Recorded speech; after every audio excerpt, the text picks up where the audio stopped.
put it, what to do with it. And that's something that I love solving. What would happen to me is this. On MASH, there'd be a callback. And maybe I'd seen 12, 15 actors for a certain role, and it had narrowed down to 5. And they were going in to see producers, callback. And generally, those 5 would be actors that I knew and that I liked, and we got a high caliber of people at the callbacks to MASH. So we'd have the callback in the morning, and some of these fellows would know me well enough that they could call me up directly and ask me about what happened. So I'd get one of those calls in the afternoon, and my friend would say, wow, agent hasn't heard from you. Guess I didn't get it. And I'd say, you're right, you didn't get it. We went a different direction. Oh, okay. Who got it? Charlie. Charlie got it. Charlie. He's good. He's good. Read better than me, huh? No, actually not. Charlie read great. So did you. You know, they just went that direction. Oh. Well, if he didn't read better than me, why is it he got it? Well, as I said, both of you read really well, but Charlie, you know, Charlie had this kind of snotty thing, and the director enjoyed that. And of course, then my friend would say, snotty? I do snotty. Why didn't you tell me about snotty? And of course, then I would say, I couldn't have told you about snotty. We weren't looking for that. That's just something Charlie incorporated, and it happened to work.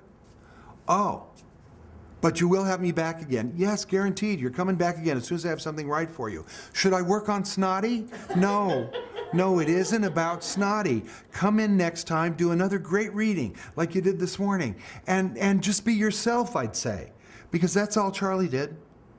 Charlie managed to meet all the written requirements of the role, bring his skills to it, which are expected. He was a good actor, and he'd made it himself a little. He'd personalized a little bit, you know? And the director had enjoyed what he did. Charlie got it. All I could say to that actor was those words. Just, you know, just do another great reading and just be yourself, because that's how those elements of you creep in to the expected stuff that you've got to honor the reading and be a good actor, but there are these other aspects that you're free to bring in, so just do that. Can't tell you what aspect of yourself, just let yourself happen to that part. I'd say, be yourself is pretty much the only way to say it.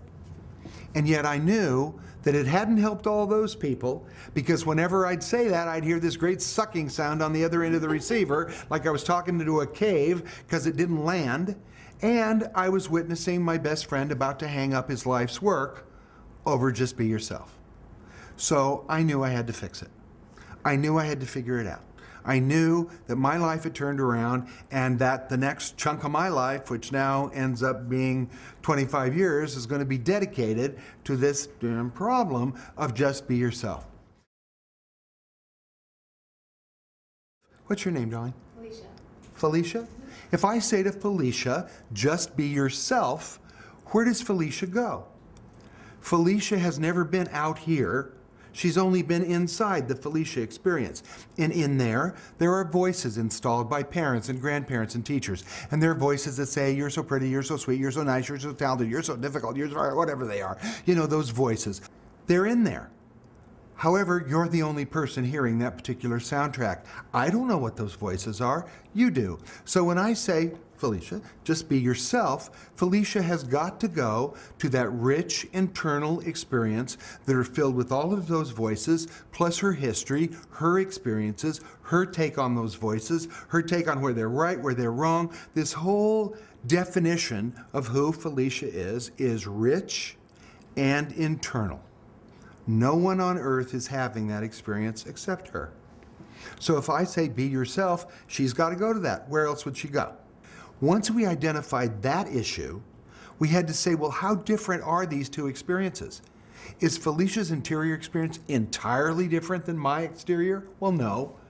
There are probably some things that I could say about my impressions of her that you would go, yes, I know. Plus, you've also had the unwelcome experience. You know, somebody said, you're da-da-da, and you go, no, no, no. Went to therapy to fix that. No, I'm not that. But there are these aspects of us that are reading in the world. Most of them we could predict, some of them surprising, some of them we wish weren't there. But we get it. Those are sort of the cards in our hand. There's a hand of cards that you got dealt that are the perceptions of others. Now, the interesting thing about this card game is it would be great, like some versions of poker, you can throw back unwanted cards and draw some new ones. This isn't that game. The cards you were dealt are the cards you keep. So the issue becomes, what are my cards?